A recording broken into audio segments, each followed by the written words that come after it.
you know how music is a very connective thing, even if you don't speak the same language as a musician. If you both know chords, I mean, you can jam with people and play and make music with people, even if you don't speak the same language. It's kind of similar with improv. If you've had some amount of training and know the principles like yes and listening and responding in the moment and all these things that you learn, you can actually improvise with people, even that if you've never performed with them before.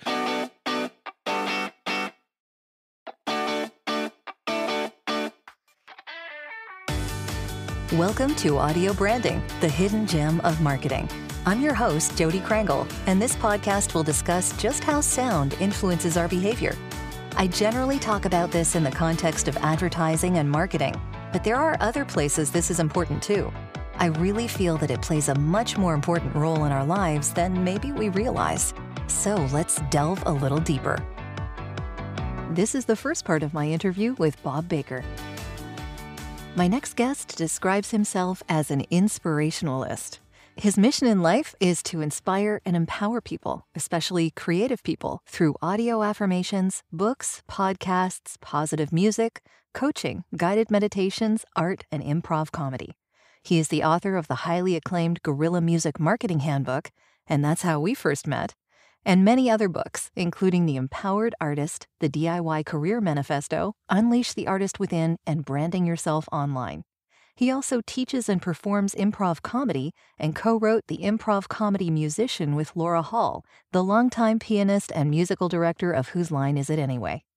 In more recent years, his YouTube channel has grown to more than 110,000 subscribers and 11 million plus channel views.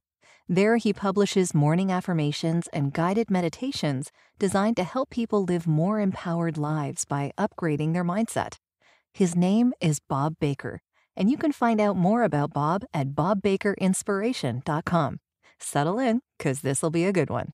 Well, thanks for joining me today, Bob. I have been looking forward to this, actually, for a long time, and I think we've had some stops and starts that prevented us from getting this done. I know. We've had some personal conversations and talked about setting up and doing a podcast interview, but the day has finally arrived, and I'm so thrilled because, we go way back. We have a history. We have a lot of like-minded aspirations in life, and so I'm really thrilled to talk to you and your listeners today. Yeah, I'm looking forward to this. So I guess we know each other from way back, from my Muse's Muse days, which started in 95. So wow. I think I probably heard first about your guerrilla marketing book in 97. I think it was probably around there. Yeah, so and it's rare for a lot of people that are prominent, I guess, in the online, are talking to musicians and about music marketing and building an indie career. A lot of them, talk about how I've been doing this since 2011. That's a lot of years, certainly. I mean, it's almost a decade now. But you and I go back to the 90s. We were real trailblazers. Yeah. Not to make us feel old. Well, you know what? I don't feel old. It's, it's just, it kind of colors everything that I do, though. And back then, Muse's Muse was all about music, of course, songwriters and a resource. So I was busy promoting independent musicians, and I know that you were also doing that kind of thing. I think the book that you probably discovered me first ran across me was called the Guerilla Music Marketing Handbook. It was actually my second book, but it was my first self-published book. Most of the 15 plus books that I put out over the years have been independently published by myself. But I had cobbled together a collection of articles that I'd written for a newspaper that I published in my hometown here of St. Louis, Missouri. Did it many years ago, but I did that for a decade. And I published it initially in a 3-ring binder. And I'm thinking it was 1996. Which is way back when. That's kind of the book that put me on the map as an author and with the music community, and that's how we connected too. So that a lot of blessings have come as a result of pursuing this path. Yeah, I remember that book, and I remember it was really groundbreaking at the time. So thanks for putting that out. You're welcome. It's still, I've updated it many times over the years. It's still available and used in classrooms, colleges Sure. around the world to this day. So it's very cool. It's actually a really interesting, now that you describe how you put it together, it's a really interesting study in how you can repurpose stuff that you've already done. So I love that idea. And lots of people are using it now. Yeah, yeah. And there's all sorts of ways to repurpose. I mean, certainly in the social media world, you can take a blog post and you can read it and turn it into a podcast. You can take that audio and add images and turn it into a video. So that's a common thing. But yeah, I've written books in all sorts of ways. I have written books from scratch, start to finish. But a number of my books were compilations of blog posts that I put together in an order that made sense for me. I beefed them up, added new sections to fill out whatever the topic was. But yeah, why we'll just get one use out of something when you can get 3 or 5 or 10 uses out of it. Totally true. And anyone who's listening who might be interested in creating, downloadable formats of something that they think might be useful, even if it's just a compilation of a bunch of blogs that you've done, it's still really useful to make a compilation, because that way the people who are interested don't have to go through every single thing you've written over your career. They can just, download this one thing and they have it all at their fingertips. And there's a mental block with people saying, "Oh, I don't have time to write an entire book," because it seems like such a grand undertaking, and it can be. But writing one short blog post at a time is something that's doable, especially when you're not burdened by, "Oh, this has to be a big."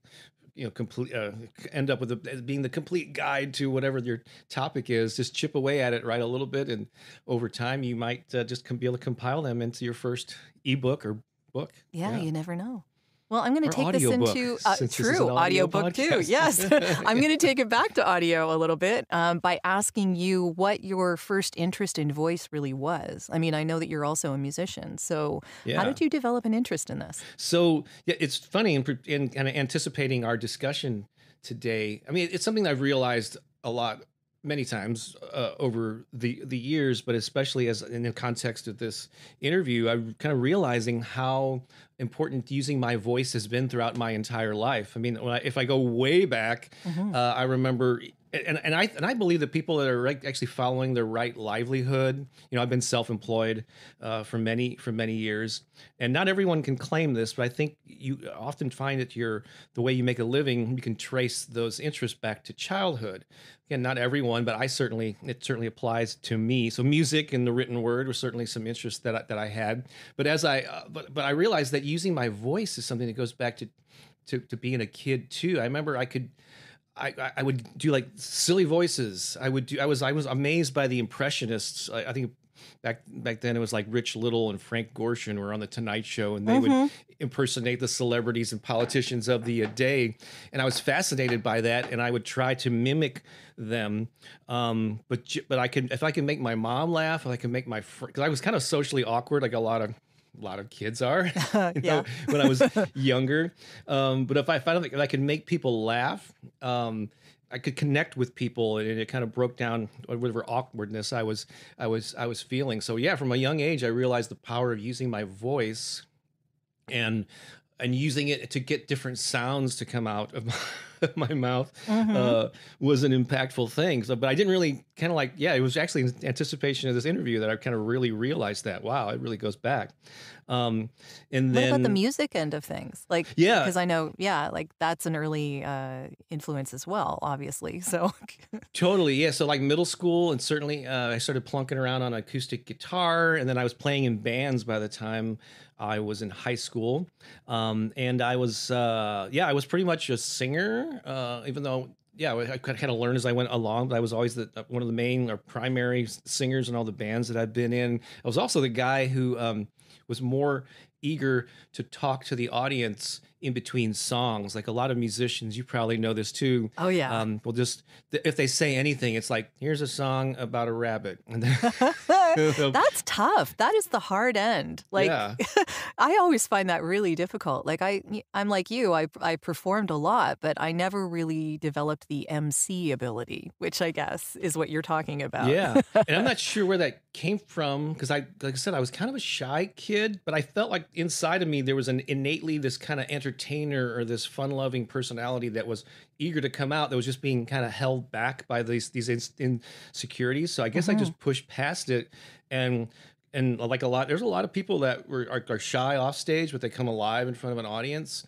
And even though I had to adjust to that, I had to get used to get over the nerves and all that stuff, like everyone does. I really enjoyed, and I used humor a lot, and cracking jokes but talking to the audience and engaging with them. And I've done a lot of, you mentioned the word MC. I've done a lot of that work too, over the years in comedy and music and introducing people. And I found myself often going into my like FM DJ voice when I was playing that role, the announcer. Yeah. Hey, welcome everybody. I would like, and I don't even know where it came from. Because I never really had any official training, but I knew I had to sort of like you had to play a role. I've also been involved in theater and then acting, so maybe that ties in to that. But I would bring out, hopefully it comes across as authentic, but if I'm going to be an announcer, I've got to engage people. I've got to be upbeat. So I would kind of snap into this role of the MC, and then your voice has to match that or enhance that, instead of being up there and going, "Welcome to the party. We're gonna it does make it a lot more engaging." But to that point, I want to ask you about improv, because I know that improv has probably helped you a lot in all of this, and you teach it, right? Absolutely. Yeah. A number of things happened in my in my mid-20s. I'm going to tell my age here, but in 1985, I was in my mid-20s. And a couple of things. I did improv for the first time, and I formed my first improv troupe. It was half improv, like you would see on Whose Line Is It Anyway, or at Second City. And then there was that particular group was half sketch comedy too. So it was because I formed it with a group of theater friends. So we were all used to doing scripted plays. But we're big fans of Saturday Night Live, so we like the sketch comedy aspect. We like the improv aspect. So that's the first time I did improv. It always fascinates me. It intimidates the heck out of a lot of people to not have a script and just be flying by the seat. I'm one of them. Yes, but I found it invigorating. Especially when you know the principles and you're performing with a group of people who also know the principles. Perhaps it helps to know each other and have performed together. But it's kind of like you know how music is a very connective thing. Even if you don't speak the same language as a musician, if you both know chords, you can jam with people and play and make music with people, even if you don't speak the same language. It's kind of similar with improv. If you've had some amount of training and know the principles, like yes and listening and responding in the moment and all these things that you learn, you can actually improvise with people, even that if you've never performed with them before. But another thing I did in that same year was I went to my first open mic night at the Funny Bone, a local comedy club, and I ended up doing stand-up comedy off and on for like 15 years. It was part-time, but it was consistent at different stages. And I'm sure you learn a lot. Yeah. And so that in particular, certainly you use your voice with improv, but I noticed with stand-up comedy and then doing theater and acting, how you use your voice is like really crucial. Like in comedy, for instance, there's timing. There's like setting up the joke. There's delivering the punchline, even use of pauses. Like a lot of people in public speaking, sometimes if they're nervous in particular, you feel like, and I used to do this and probably still do to some extent, that you feel like you need to fill every spare second, with talking, and actually pauses can be very effective. But as opposed to improv, stand-up comedy, it's a routine. You develop the set where actually the delivery, where you pause, how you say the line to get the most effect. And so without even realizing it, I learned how to use my voice with comedy too. Because you have an immediate feedback loop with the audience. If you deliver it in a certain way and it gets a laugh, and you can repeat that delivery the next night with a different crowd and it gets a similar laugh, then you're onto something. Yeah.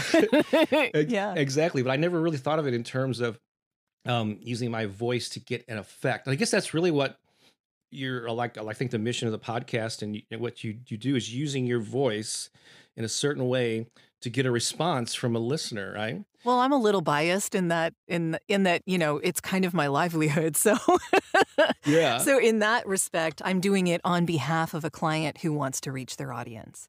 So Right. slightly different thing, but yeah. But you have to, but still the principle is that you're using your voice to get a response from the listener. There may not. Oh, so totally. Yeah. So you have to know what the client's, what do you call it? Their goal is. What Yeah. response are they wanting to get out of the people that hear this?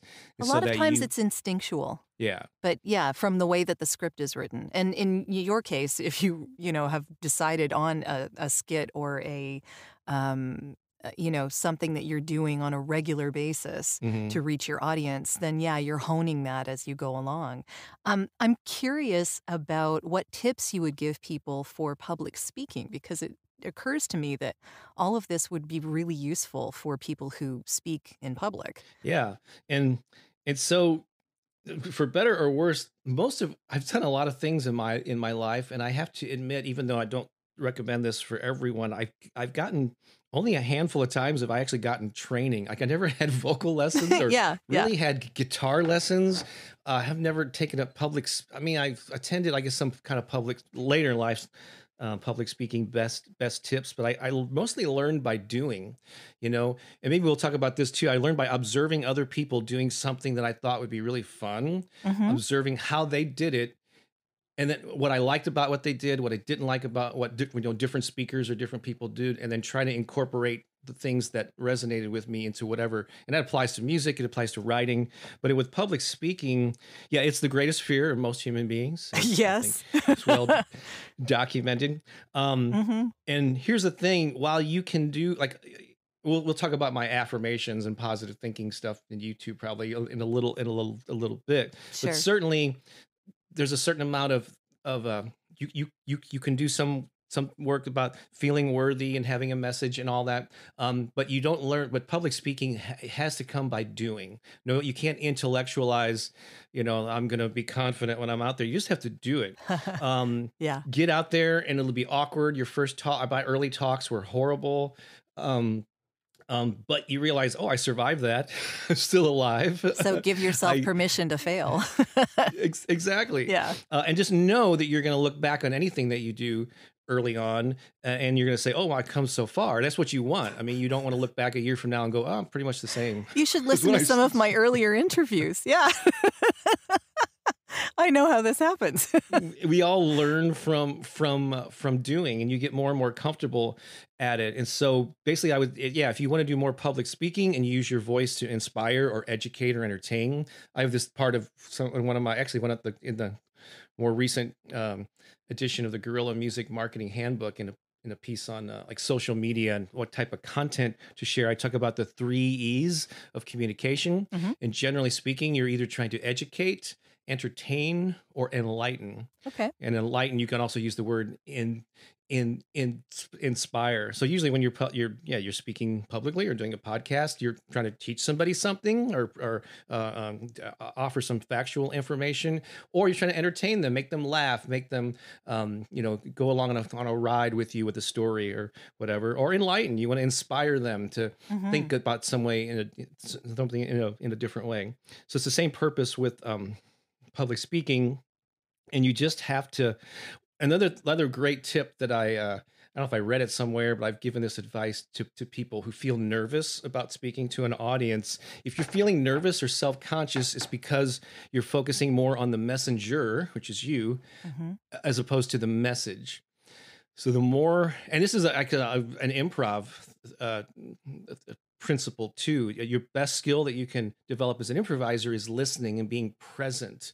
So if you're struggling in an improv scene, it's because you're in your head instead of being in the moment. So when you're trying to come up with the next interesting thing to say, you're not paying attention to what someone's saying to you. Yeah. Right. And ideally, you should be paying attention to what the gifts that they're offering you, and just responding to that in the moment. But from a public speaking perspective, it's like, what's your goal with this? What do you want people to leave this with? What's your big why for giving this talk on this topic? If you stay focused on that mission and the value that you're delivering, so the message, less on the messenger. But that's easier said than done. And that's why you got to get out in front of audiences numerous times before you reach that sort of comfort level. You can disassociate with, what am I doing with my hands? Yeah. Practice. It's all about practice. How am I standing? Exactly. Yeah. Yes.